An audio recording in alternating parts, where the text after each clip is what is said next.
right, so we come to the final part of our talk here, and yeah, I think I want to end with the question that started our conversation when we first met, and the question is uh, the most important thing that you thought when you told me in your 10 years of travel, 55 countries, the thing that came to mind was people are good. I think many people who watch the news today a lot wouldn't say that. They think the world is a scary place, it's a bad place, many bad things happen, but that's not your experience. First of all, the news are made like that. News are made like that we're getting news to 97% that it have to be negative.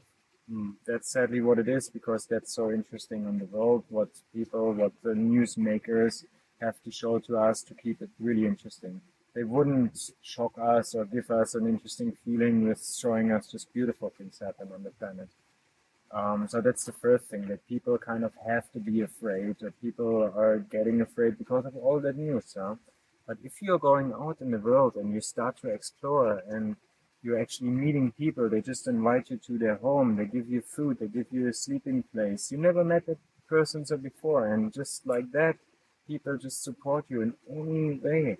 And it's first of all a little bit confusing, but then you actually realize you need them and they need you. So they are kind of loving to hear your story about your life and hearing new stories, especially the tribes. They are like in their own little world, and then they're getting so much from the input from the outside.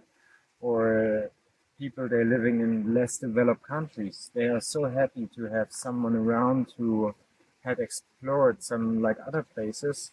And then there's another point too. We have to kind of accept that too. So like, if you get something from someone like food and a sleeping place, you like to give something back to them. And if you can, you do. If you can't, you you don't have to do.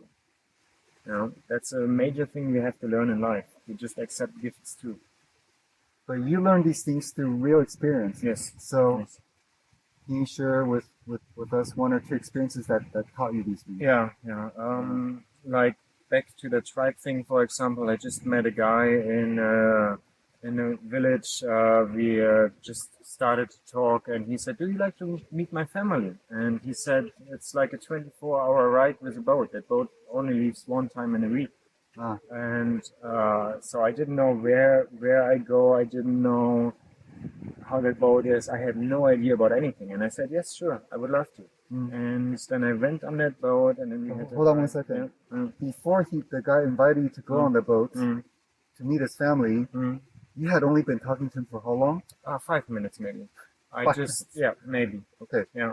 So you had to trust him, and he had to also trust you because he didn't know you. And we didn't know even our languages too. So they Yeah. speak luckily the pidgin English, so I kind of understand a little bit. And when Yeah. I speak English slowly, they could understand me there too. So that helps a lot. But just with a few words and just with that kind of human interaction, I had a safe feeling. I mean, there are some of the tribes still in West Papua New Guinea where you shouldn't go, where they still kill the missionaries, where they still kill each other from like the other tribe and eat them and things like that. That's still like happen. So there are places in the world you shouldn't go for that. But in that place, Important. Yeah. super important. But in that case, I had a good feeling. Yeah, So you had a went for good it. feeling, and I want to ask a little bit more about this because you told me quite a few stories already, Yeah. not on camera, Mhm. and you've been in some dangerous situations before, Yeah. but you always had a sense for when it is safe, when it's not safe. Yeah. Maybe before I ask more, there's a story you told me about you were in a place with homeless people. You had all your belongings, all your things, your art, and everything. Yeah. Can you tell about the story? Sure. Yeah. That's the main thing. When I show my artwork on the street, I kind of ask then a person who I have a good feeling, kind of a trusting feeling, that they maybe can watch my art for 5 minutes because I have to go on toilet. Yeah. So there was a You homeless cannot bring man. everything with you to the toilet. That's too much. That's it. Yeah. I could pack it and go, Uh-huh. but the packing before it used me a long time. I had some frames out too, so that would use a long time. So I thought it's much easier just to leave it there with someone who I have a kind of good feeling. Yeah. And each one I will do that. Yeah. I tell them if they sell something for my art, they can do that, and they get 50% of that. Yeah. Right. So one time in San Francisco came a homeless person by, like an older man with a beard, damaged clothes, a little bit smelly. And I told him the same thing. So I just like to go in toilet for 5 minutes. Can you just watch it? He said, yeah, sure. Uh-huh. Then I came back and he sold so many pieces of my art that he reached $180 just in that 5 minutes. So we split that money, $90 for him and $90 for me. Yeah. And that's from the beginning on, since I show my artwork, I do that. I do that with friends, I do that with people I just meet randomly on the street, or like the other baskers are taking care for my art in that moment. Yeah. Even in Norway, there was a man, he collected the bottles, and he's an artist so by himself, and he does wonderful drawings, but he never put himself out there, and he didn't have his drawings like so with him. He said it was stolen at some point, and he went kind of a dark way in his life. I helped him through that he could show my artwork over a few days even, and then we make 50-50. In that time, he could start to draw his own designs and be ready to show that to the public too. So it's kind of supporting people with that way of living. Yeah. Well, yeah. I mean, earlier we talked about how you said how allowing people to or impacting people to change their life is it's one of the most amazing things. Let's see if we have the chance to talk about that at the end. Yeah. But I want to come back to the story of there's a homeless person, you don't know him, and you trusted him actually. That's it. Yeah, you trusted him. You said, Yeah. I'm going to go to the toilet, and if you sell some art, Yeah. you get half of the money. Yeah. Right? And the weather is telling us something now. So, It's coming. So maybe I will ask a final question before we wrap up this interview. Yeah. And I want to end the question. It's a surprise question. I didn't even know what I was going to ask you. Okay.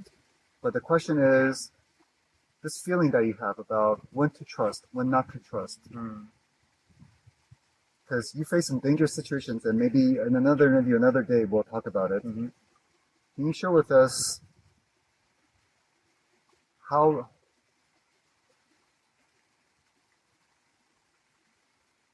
do you connect to this feeling to know when to trust, when not to trust?